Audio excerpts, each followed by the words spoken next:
Yeah, thank you so much for affording us the opportunity. Basically, what we have observed over time, and that has led to our looking at the month of December as our water safety month, simply because we've seen in that period quite a steep rise in the number of fatalities within the water ecosystems across the country.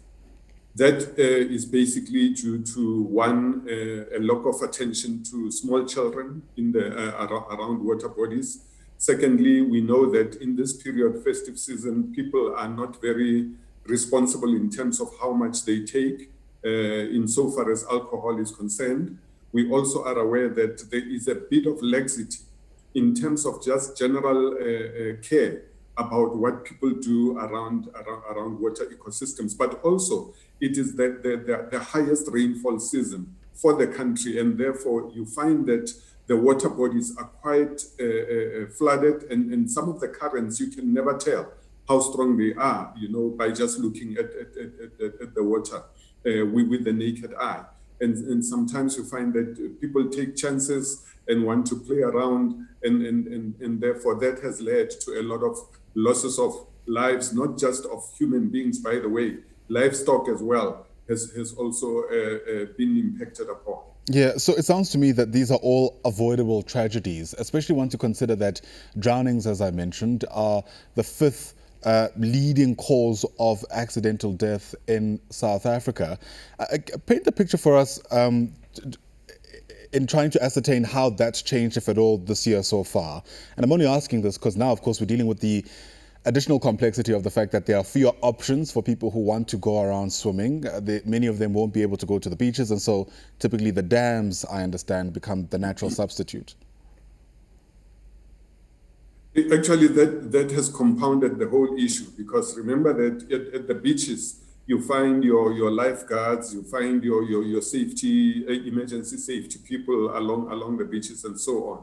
But with the reality that we are living in right now, we anticipate that a lot of people who would necessarily, or in the main, would have traveled to the beaches, and now they would want to have the same effect, but closer to home probably.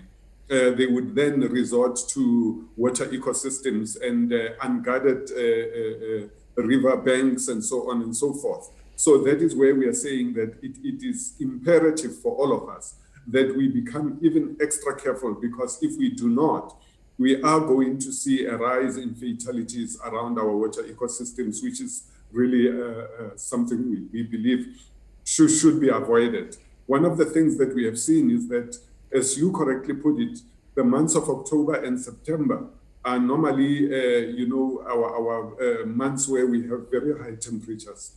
And that has led to a number of people, obviously, were wanting to make use of these water bodies. But we also have our religious and traditional practices that are done around the water ecosystems. And unfortunately, sometimes there is a lack of attention to what is happening around us in those times. And a lot of times it's always a question of, we've always been here, we've done this over the last 20 years, and so on and so forth.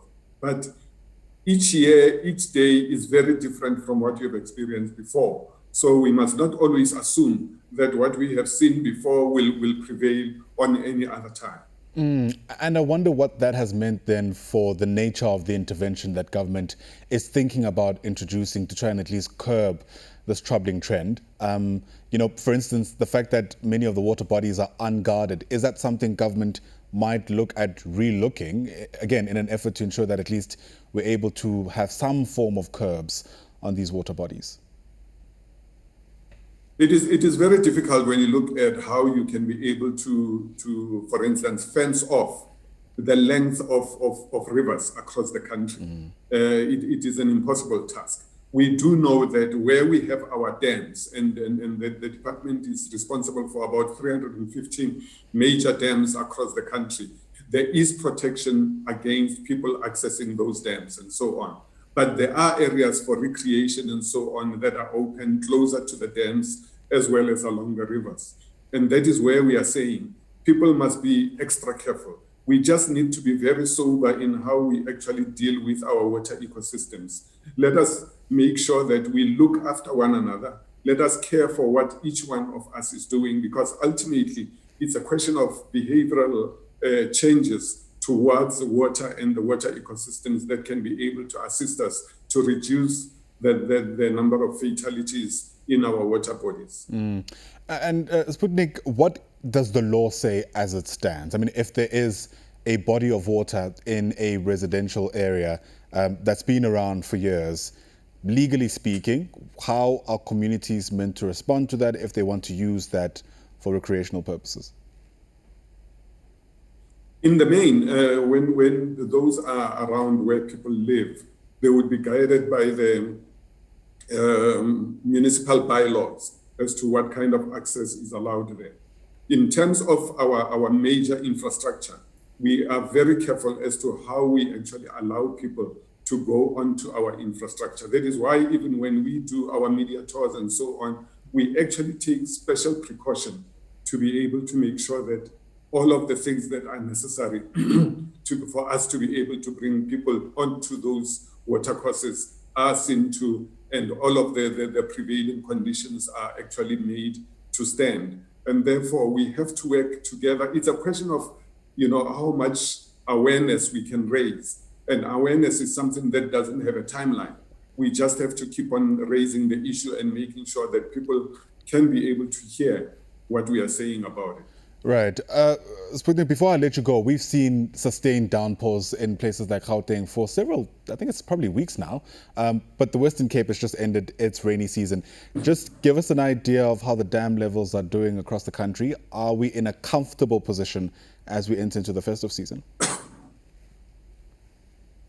At the moment, we're looking like we are going towards having sufficient rains that are assisting us a lot in terms of our recharges. We know that the national average is just above 60%. We are hoping that it will be over 70% maybe in the next week or two. We are seeing a lot of the provinces recovering. Gauteng, we know that Gauteng is above 90% in terms of capacity, but obviously Gauteng has got very small dams. So those would be filling up very quickly. When you look at the winter rainfall season area in the Western Cape, obviously we are beginning to see a decline there. What we are hoping for in the Western Cape is that the summer rainfall areas of the Little Karoo and the Southern Cape will begin to see some rains.